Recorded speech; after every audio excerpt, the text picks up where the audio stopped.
our breeding, of course, is absolutely vital. And the big advantage, when I started doing breeding in Kildaton, we were doing half-bred cows from the Frisian herd.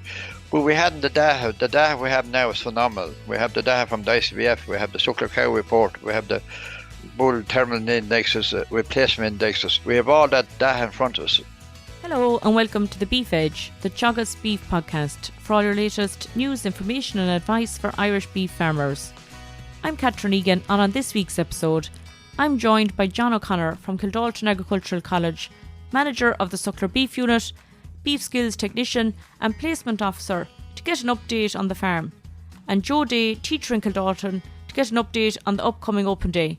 John, it's been a difficult summer across the country. How is grass being managed at the moment in Kilkenny? Without a doubt, it has been very difficult.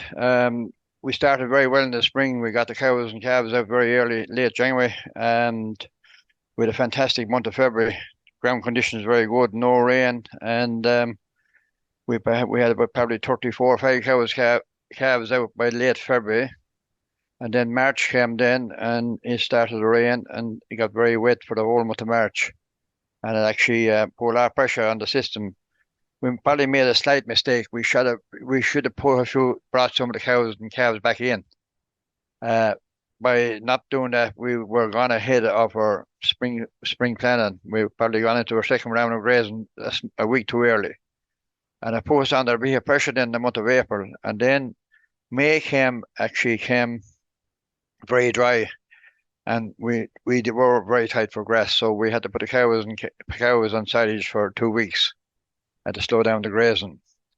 Then, as you know, the rain came, and we have plenty of grass at the moment, but ground conditions not good. Typically, you're more used to drought this time of year compared to rain, John. It's complete opposite from this time last year. This time last year, we had absolutely no grass. We're feeding silage. This time we have plenty of grass, but the grazing conditions are difficult, without a doubt. Some of the paddocks are getting a lot of rain coming, and the damage being done in the paddocks. And I say the cows and calves are going through the grass a bit quicker now than we'd rather not to be, because there's not as much feeding value in the grass. Most definitely. What's the plan for the coming month in relation to grass on the farm, particularly with building covers? The calves are on meal at the moment, and we're hoping to wean in the next 2 weeks. So that's the plan with the calves. So by doing that, then we can restrict the cows. The cows are in very good condition at the moment. So we do wean early. Some people say we do probably be early, but it works well for us. How do you go about the weaning process on the farm, John? At the moment is very easy. With the creep gates, some mornings we wean on all the calves and grazing in front of the cows. And then we will, all we do in that situation then is just leave them in and out. And then an odd day we might close the gates and leave them out lock them out the calves for 8 hours, and then leave them back in. And when it comes to weaning, it actually works very well. Now, the only thing we'll decide on the weaning is the weather conditions. We don't like weaning in wet weather, because the cows will do a lot of damage on one side of the paddocks, and the calves will do another bit. If the weather dries up, we will do it. That's the only thing. Might decide what day. It could be 3 or 4 days of difference. That's why we would wean. We don't want to damage the paddocks either. So what we do then, after weaning, then we divide the calves, take the heifer calves from the bull calves. So instead of having one group, we'll have 3 groups. We'll have the calves grazing in front of the cows cleaning up behind the calves. We'll have one group of bull calves and one group of heifer calves. Breeding season is well and truly over at this stage. Have you scanned yet, or how has performance been? The breeding season went very well. We had scanned last week. Very happy with the results. I think we had 51 cows in calf out of 53, and we had 2 heifers not in calf out of 11. So with 2 cows not in calf and 2 heifers not in calf. What we're very happy with the scan was we reckon we're working out the charts there. 95% of the cows will calve in 6 weeks next spring. Our calving compact is getting better and better every year, so we're very happy with that. We're starting to calve around the middle of January. I think there's only 2 or 3 cows showing up scanning early March, so most of the calving will be done by late February. That's excellent, John. Yeah, it went very well this year. Our calving went well as well in the springtime. We had I think we ended up with a calf per cow, 1 calf per cow. We lost 1 calf, and we had 1 set of twins, so our calving went very well this year as well. Very good. And you finished bulls back in May. How did they perform? Yeah, we done the young bulls. We always do the young bulls in every year. We kill the young bulls in May, so we done 29 of them this year. With a lot more than normal. Usually we're 24 or 5. We've done 29 of them. Probably with the last summer, they weren't as good winning weights that we expect them to be, and they weren't as good when we're starting but the thing about the middle of February on that live meal, the 10th of February, with that mid meal, they're only 441 kilos live weight, and we want to be around 460 there. But when we slaughtered them, an average slaughter weight was 661 live weight. There were 393 kilos dead weight. We always aim there about 400 kilos, but they're slightly back this year. Um, they killed out quite well, 59.5%, and the carcass weight at 393. They averaged €2,120. The only slight disappointment with that, probably the bulls this year, when we start killing them the first week of May, they were a base price of 530. When we're finishing killing them on the last of May, their base price is €5, which is unusual because usually they go up in price, but this year they were going down in price every week. But overall, they've done quite well. They actually, in the last 100 days, they panned 2.06 kilos, which was quite good. That was great. How are you managing them over the last 100 days? They're just an ad-lib meal and straw. Ad-lib meal and straw. That's what they're at. What type of concentrates were they getting, John? We're feeding a super bull ration. A super bull ration, that's what we're feeding. And we're quite happy. We changed this year. We just went to a kind of a specialized bull ration for doing the bulls, where there was a lot of maize in that ration. That was great performance.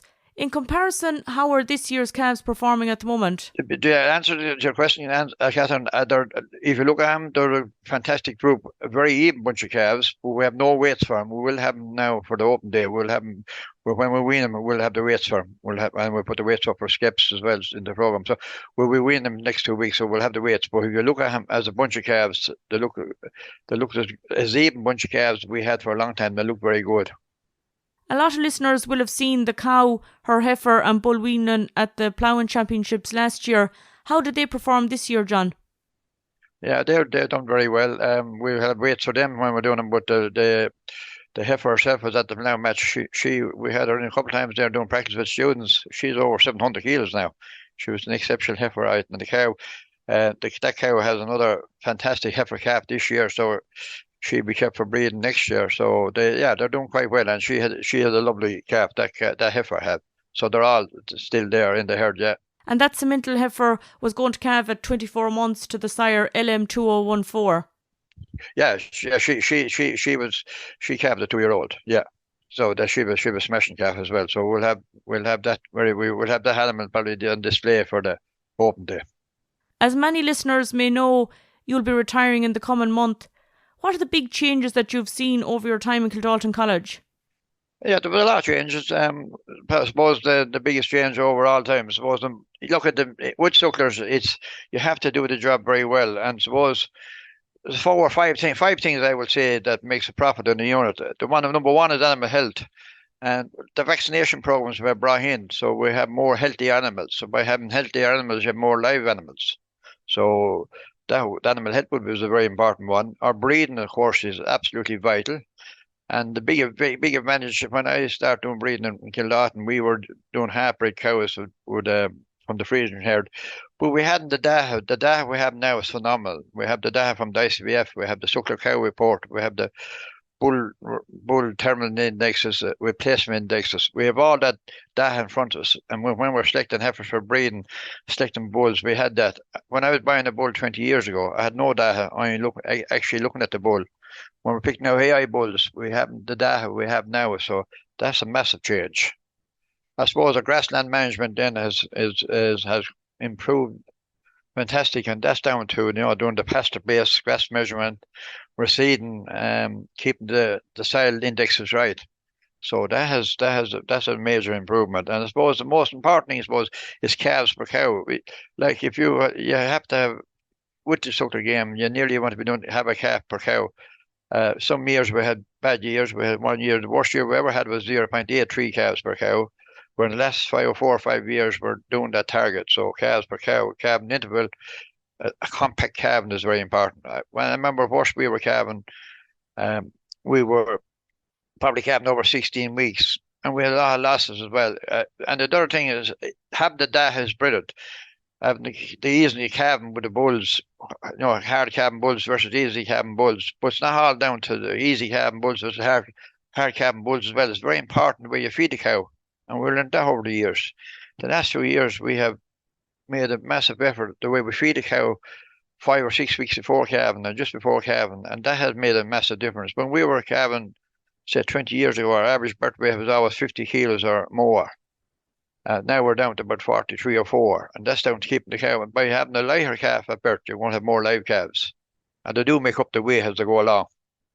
I suppose the last thing that made a big difference in our unit was converting to bull beef proper wise, putting more money into our pocket because for 12, I think it's 12 years ago, we're doing the bull beef. We were able to increase the cow numbers a bit because we hadn't them animals for the second summer. The steer beef worked fine, but the profit weren't in it as what we're doing with the bull beef. Now, then in the last couple of years, I suppose, what's the big challenges at the moment is the price of ration and the price of fertilizer. Inputs are going way up. That's the challenge at the moment. From all your years passing on your passion of farming to students and many moons ago since you started in Rockwell College, what do you get the most satisfaction from? Well, I was very lucky with all the staff I worked with over the years. I worked with top class staff and students. I really enjoyed working with the students. And it's actually very easy to teach beef when you're teaching something that people are interested in doing. It's very easy to do it, and you often get plenty of good feedback. And sometimes you're getting phone calls when they have a problem or maybe looking for advice. I enjoyed that part of it, and with the people I worked with were over the years have been phenomenal. The enjoyment look is nice that when you're running a suckler herd and getting the weights we're getting, the average daily gain and all the weights we're getting, and looking at animals going away, the quality animals, and so it's about with the students. Student numbers have increased an awful lot since I started in Rockwell up to now. The student numbers have increased threefold. Like when I started in Kildaton in 2001, we have doubled our CIA number since that. Now we have second year courses. We have SETU Warford.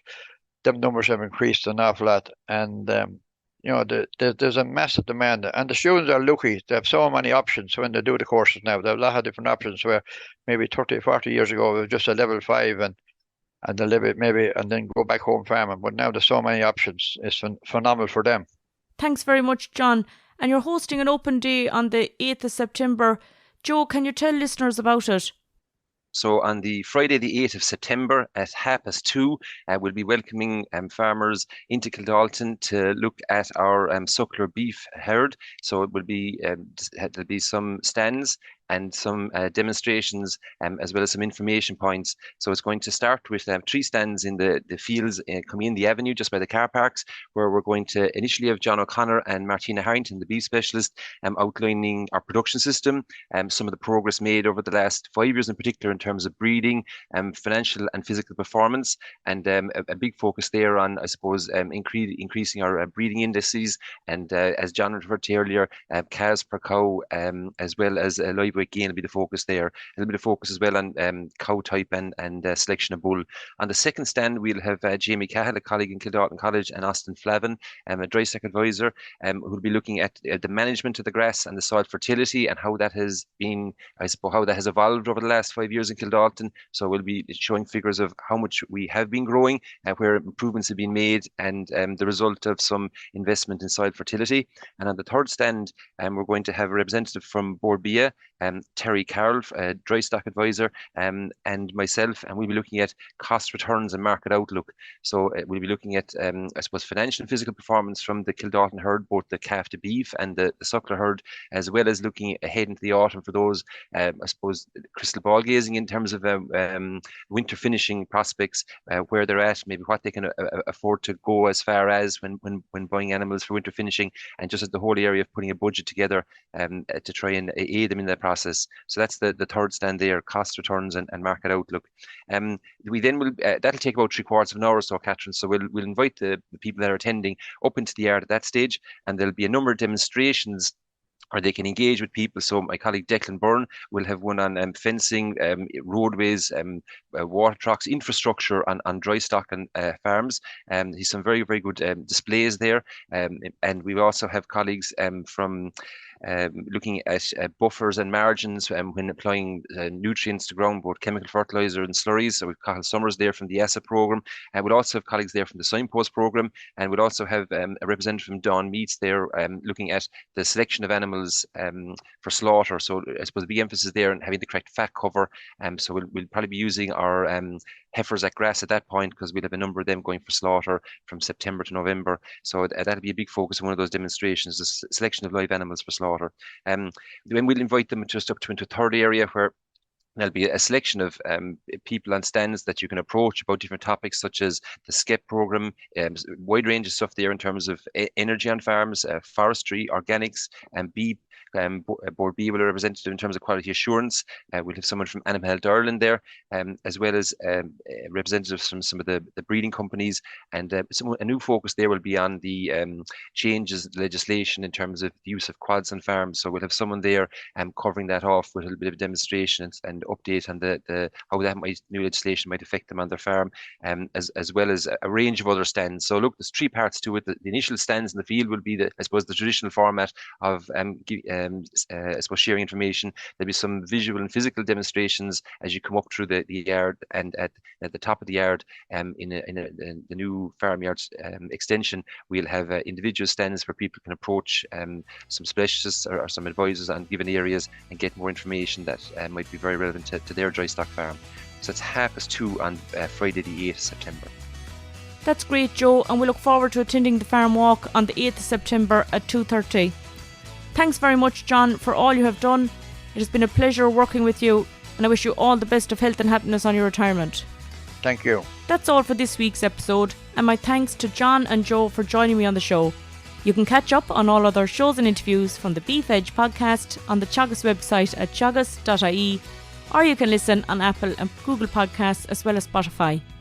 Don't forget to rate, review and subscribe so you never miss a show. For all other updates from our beef programme, keep an eye on our Twitter and Facebook pages. Until next time, I'm Catherine Egan, and thanks for listening.